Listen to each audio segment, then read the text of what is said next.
Hey, welcome to Sekulow, folks. We're going to bring on FBI Special Agent Garret O'Boyle. You know now at the ACLJ, we represent Agent O'Boyle. He is a whistleblower. He has come under attack. He is the one who said in his testimony, the FBI will crush you if you speak out.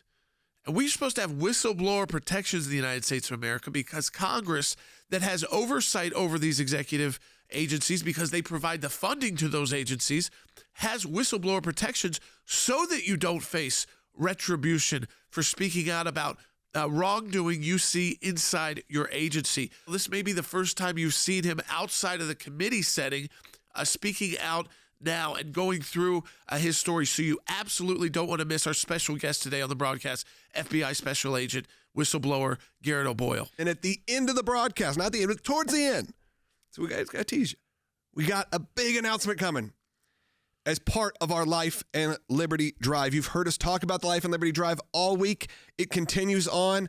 None of this, I have to say, is coincidental. We've been planning all of this for months, and to be able to reveal all of it to you and to see the reaction has been really an incredible experience. You've been able to hear from these clients. You'll be able to hear what we've been talking about for so long from the people that it has been impacting. Yeah, I spent all night actually putting together the question. I really want to dive deep with Agent O'Boyle on, based off his testimony in front of Congress. So you do not want to miss this. We're going to be spending significant time with FBI agent, Special Agent Garret O'Boyle, who is speaking out, doing the right thing because of the weaponization of the FBI. Support the work of the ACLJ. You need to be part of our Life and Liberty Drive. We are standing side by side representing these whistleblowers because of your financial support of the ACLJ. So donate today. Your gift will be doubled. Be part of the ACLJ Life and Liberty Drive at aclj.org. We'll be right back.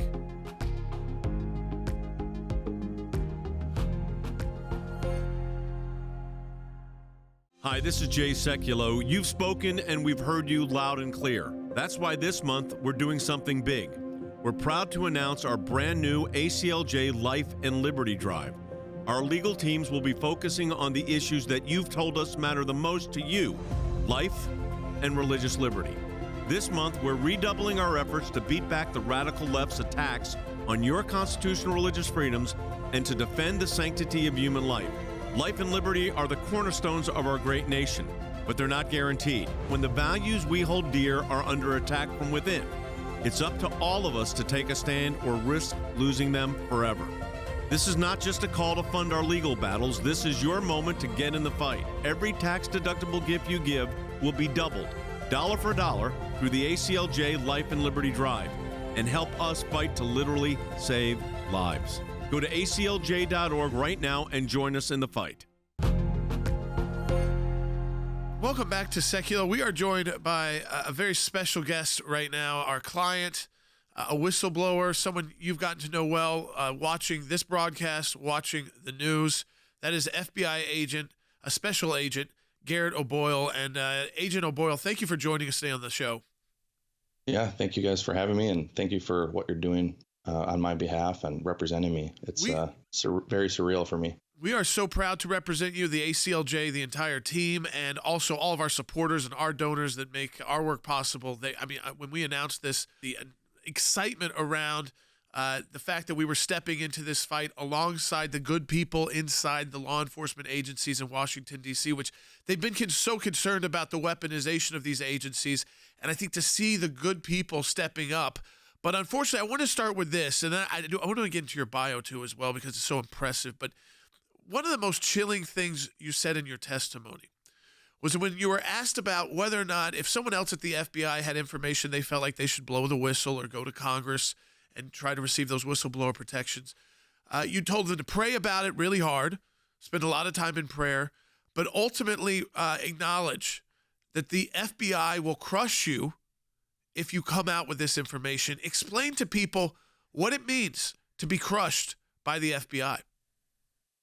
You know, there's so much that goes into that, and it's everything. You know, the FBI was the top of the mountain for me all along the hiring process. I never thought I would make it all the way through, and I did. And then to have that dream job and to have it taken from me because I was trying to do the right thing.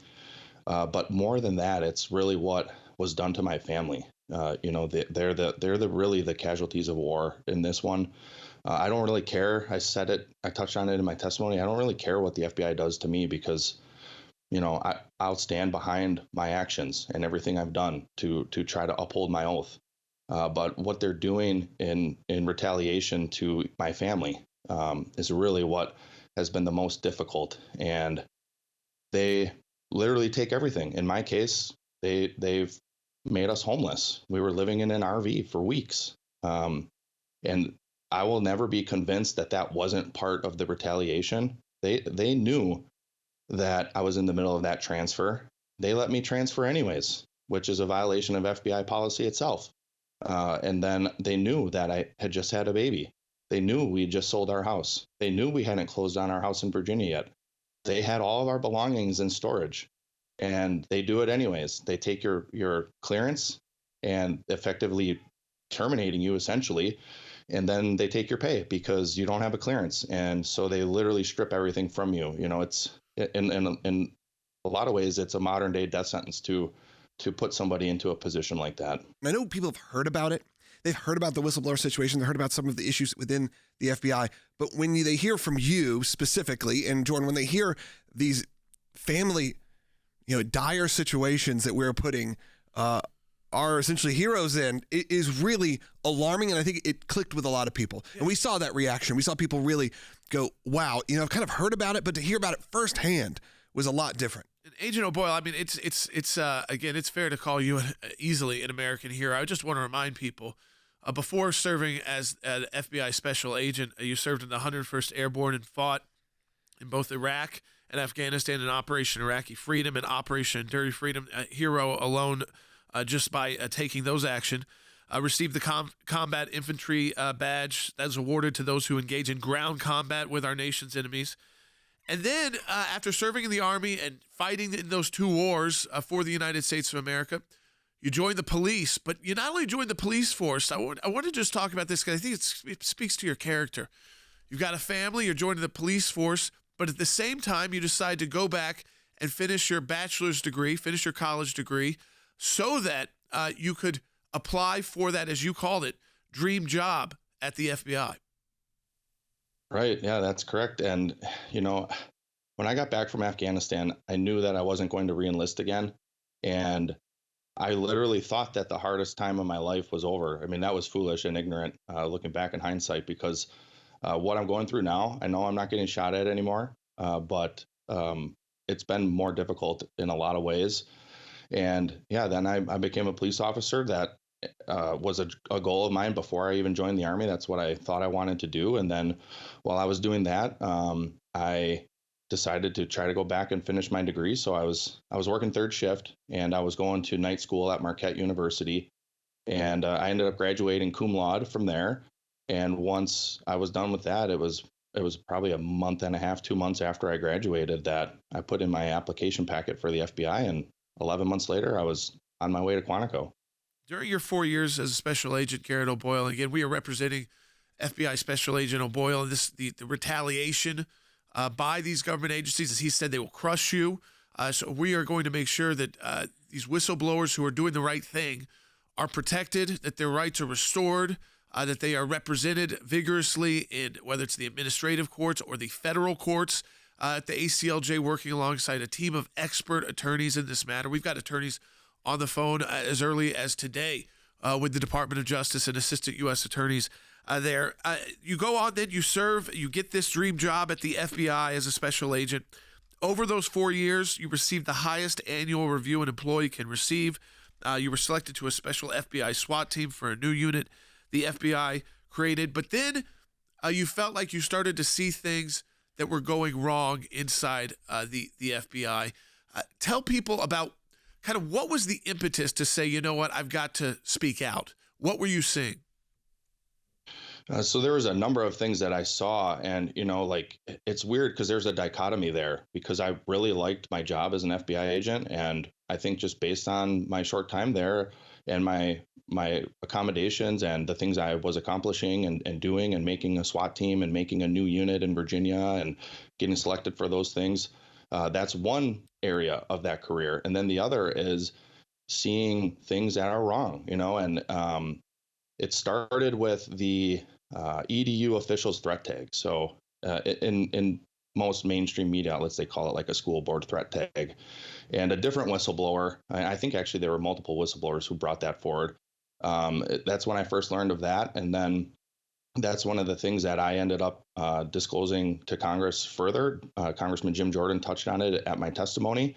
And based on what he said, he thinks that is the reason they retaliated against me so hard. But there were a couple other things that I whistleblew as well once I was in touch with Congress, because it was, it wasn't daily, but every now and then there was an email we would get, or, an order we would get, or a new threat tag. Like there was another one, threats to SCOTUS 2022. This was in light of the Dobbs decision that reversed Roe v. Wade that came out. And in the guidance for that threat tag, it essentially flipped who we should be looking at and investigating. Because if there's a threat to a Supreme Court justice, that's a violation of federal law. Yeah, the FBI should be looking into that and investigating that. But in the guidance, it basically said to start looking into pro-life adherence. And then on top of that, like a day or two after I learned of that threat tag, I was tasked from headquarters to query one of my confidential human sources who was a pro-life person, and asked them all sorts of questions about the Dobbs decision, and if there are people in the pro-life movement who are mobilizing to be violent. And as this is happening, I'm thinking, this is way out of bounds here. The people who are pro-life, they're not going to be trying to attack anyone, certainly not a Supreme Court justice, because all the people who were picketing and protesting and rioting outside of Supreme Court justices' homes weren't people who were pro-life. So at that point, I was like, okay, this is an abuse of authority. This is a misuse of power. And so I brought that to Congress too. And so, yeah, there are things like that where certainly the FBI was out of bounds, and then at the same time trying to carry on with my career and do the best job I can. So it was an interesting path, and then it abruptly ended last September. So. And you mentioned the top three issues that spurred your need, the feeling that you needed to blow the whistle, to tell Congress about wrongdoing you were seeing in the FBI. You didn't want to give up your position in the FBI. You didn't think it was beyond repair, but that there were some issues that needed to be addressed. You brought up the school boards, the parents at the school board meetings. I wanted to start with that one. That was so shocking to people. I remember talking about on this broadcast and going on other, cable news broadcasts, when they learned that just showing up at a school board meeting and voicing your concerns, whether it was the policies during COVID or the curriculum being taught to a student, I mean, that's kind of like what we encourage constantly at the ACLJ. Is we always tell people, it all starts at your city council and your school board, and you got to speak out, you got to run for those positions. Then the American people did just that, exercising their First Amendment rights, and they got an FBI threat tag against them. Right. It's shocking stuff. And that, I first learned of it when I think it was Congressman Jordan's office, who are the ones who released it to the media after it was brought to them. And when I saw that, I was stunned. And I was like, this is not the FBI that I joined. This is not a law enforcement agency that is upholding a constitutional oath that I'm aware of, because that's not what would be happening in a free society that we're supposed to be living in. And it's interesting, after that threat tag came out, my own supervisor himself, he came to my squad because I worked on the JTTF, the Joint Terrorism Task Force, and I was the domestic terrorism agent. That's what I was primarily assigned to. And he came to my whole squad after this was leaked, after it was released to the media, and he said, we are not going to be surveilling or investigating parents who are attending school board meetings on this squad. And I'm grateful he took that stance, but I really would like to know if pressure started coming from above, if he would have stuck by it, because there were other things that happened, like a lot of the COVID policies that were coming down in the executive branch. He basically rolled over on those. So I wonder if he would have simply rolled over if he was told contrary to what he had, instructed my squad to do. But yeah, and then a friend of mine who I testified with, Steve Friend, he's become a close friend and confidant. But we know from his testimony that he was sitting in a parking lot at a school taking down license plates and watching parents and whatnot. And then, a couple weeks ago, Director Wray, he probably perjured himself when he said that wasn't happening. We've got a couple minutes left. And my final question to you, Agent O'Boyle, we're so honored to represent you at the ACLJ. I know our members too. They are so excited that we're going to be standing beside you in this tough situation you should never be in. But I wanted to go back to one thing they ask constantly of us, and we've dealt with a lot of these issues, is are these agencies beyond repair? But it seems like when there's individuals like you and these other whistleblowers that have come out from the FBI, that there are a lot of good people inside the FBI who are just scared to speak out, and that if we can make sure they're protected, that we can right the wrongs that we see inside the agency, and the FBI could get back on track. I mean, I think that's the hope that the American people want to feel. I agree. I think that is the hope. That's the hope that I have. Granted, the more I talk to former colleagues and people in the FBI, the more it seems that they are just so afraid. I even told them that ACLJ is taking me on as a client. And I said, the time is now. You guys can all start coming forward.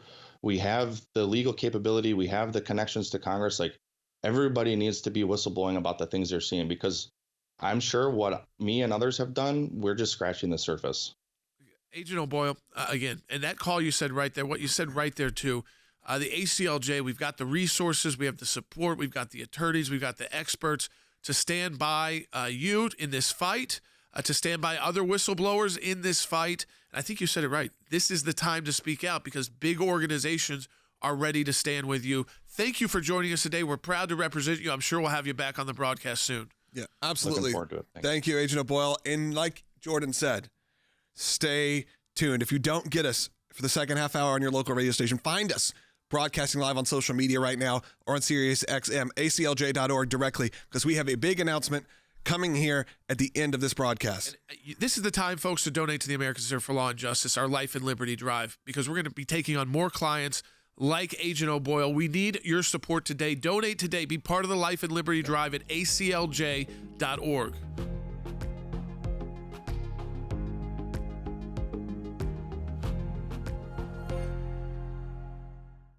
Hey everyone, this is Jordan Sekulow. You've spoken and we've heard you loud and clear. That's why this month we're doing something big. We're proud to announce our brand new ACLJ Life and Liberty Drive. Our legal teams will be focusing on the issues that you, our ACLJ members, have told us matter the most to you: life and religious liberty. We're redoubling our efforts to beat back the radical left's attack on your constitutional religious freedoms and to defend the sanctity of human life. Life and liberty are the cornerstones of our great nation, but they're not guaranteed. When the values we hold dear are under attack, it's up to all of us to take a stand or risk losing them forever. This is not just a call to fund our legal battles. This is your moment to get in the fight. Just as before, every tax-deductible gift will be doubled, dollar for dollar, through the ACLJ Life and Liberty Drive, giving you twice the impact to defend your freedoms and help us fight to literally save lives. Join the ACLJ in the fight to keep America free. All right, Logan, we've been saying it throughout the broadcast, so we've got a big announcement. And again, I didn't want it to take away from our discussion and our time with Garret O'Boyle, because I really, after all that congressional testimony, his prepared response, his question and answer, I spent the evening really talking to Dad, talking to you, talking to our production team about what I wanted to ask him directly, what I wanted to refocus on, because we're not like a congressional committee that we're limited by, okay, now you've got 3 minutes, and first you got to make your kind of opening remarks, and then you get 2 questions in.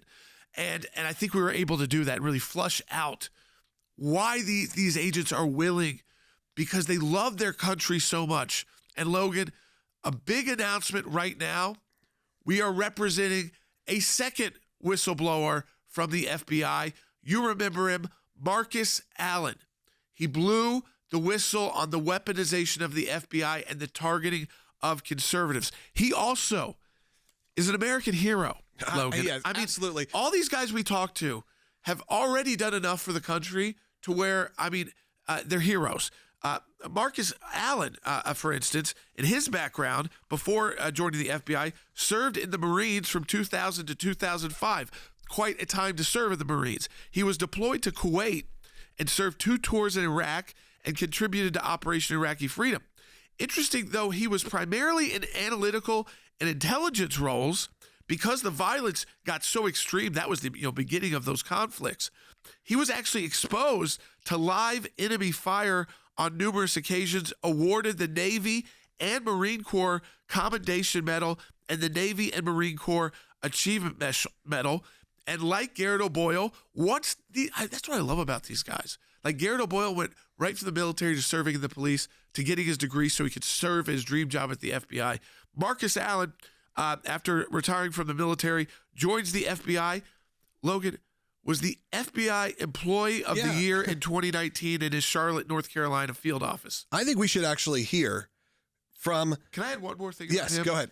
He has the top... He had top security clearance. Yeah, top secret security clearance. The top. Let's hear him talk about that. This is when he was doing his testifying about this statement. So I think you need to hear from these guys directly. You just heard exclusive interview that we just did, extensive interview with O'Boyle.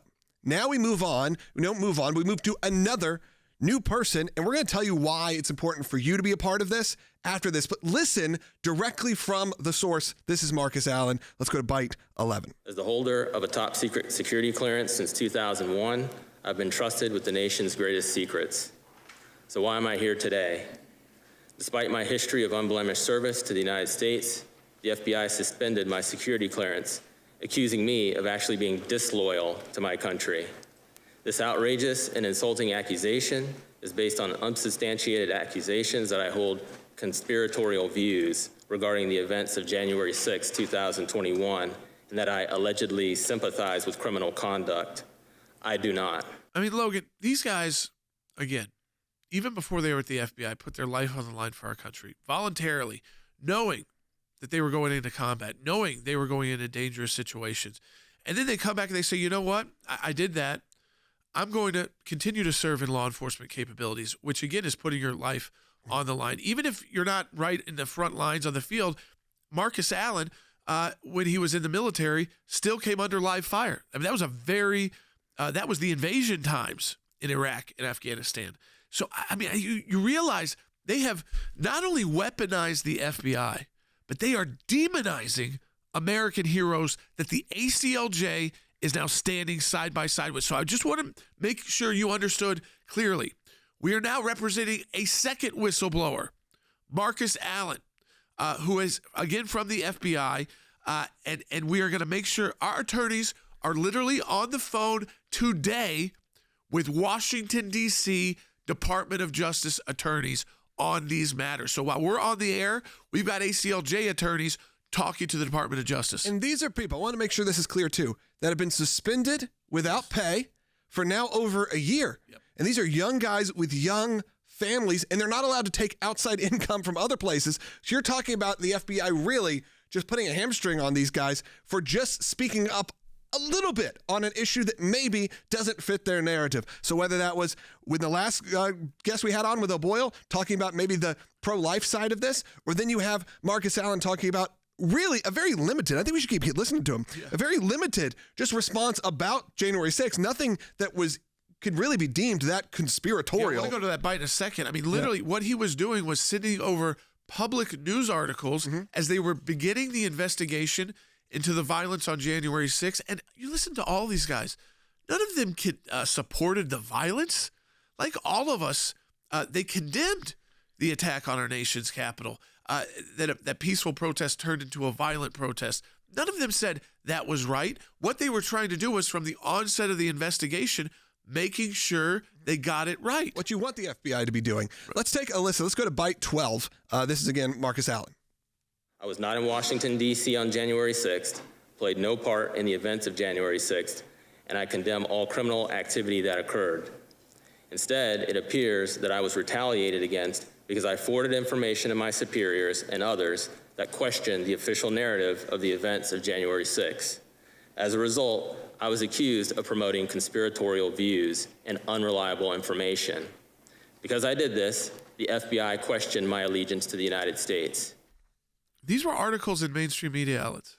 I think one of them might have been a Fox News article. He was not forwarding along saying, this is absolutely true.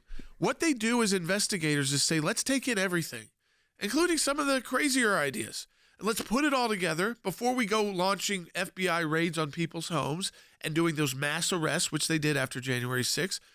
Let's make sure we're getting it right from the start, instead of Crossfire Razor and Crossfire Hurricane, where they were making up reasons to investigate top-level officials. But the difference here with these whistleblowers, Logan, with Garret O'Boyle, and now I want you to make sure, as part of our ACLJ Life and Liberty Drive, we are now officially representing the ACLJ.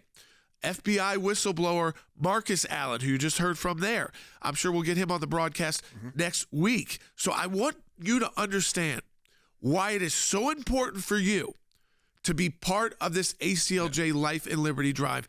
These have been individuals, and Marcus Allen talks about, and I think we have the bite, we'll play it throughout the broadcast, where he's been out of a payment for a year. He's been having to dive into his savings accounts. He's lost his health insurance. So when they suspend them without pay, Logan, they also suspend their federal health insurance. That's absurd. And that's how they're treating American heroes. Your donations and your support have allowed us to take on a lot of these major new cases. Obviously, you've heard us represent Special Agent O'Boyle. He was testified before Congress. You heard all of that. And now we know that his life was torn apart. And now we're seeing it again. But because of that, because of the outcry that we had over the situation with O'Boyle, we are now allowed to defend another brave whistleblower. That is FBI Staff Operations Specialist Marcus Allen, as you heard in those clips earlier. He has been labeled disloyal to the United States American hero when you really hear everything that he has done. I'm so proud to represent these kind of Americans because, Logan, for so long it's felt like we've lost the FBI, we've lost the IRS, we've lost the Department of Justice. And maybe because of this, and it's what Agent O'Boyle said earlier in the broadcast. He said, now that I've got the ACLJ behind me, I'm telling my friends something different than what he told them before. Yeah. He said, maybe we don't need to be as afraid to speak out. Hundreds of us could come speak out, and that's how we can correct and put these agencies back on track. Washington, D.C., the entrenched bureaucracy is not going to do it for us. Yeah, we know at times, like Jordan said, you may have felt powerless in this situation, but clearly you are not. We are there supporting good, patriotic Americans that are actually inside fighting for your freedom, and we are representing them. And by we, I mean all of us, including you. Be a part of the Life and Liberty Drive, where every dollar is matched, so we can support brave men and women and agents just like the ones you've heard from today.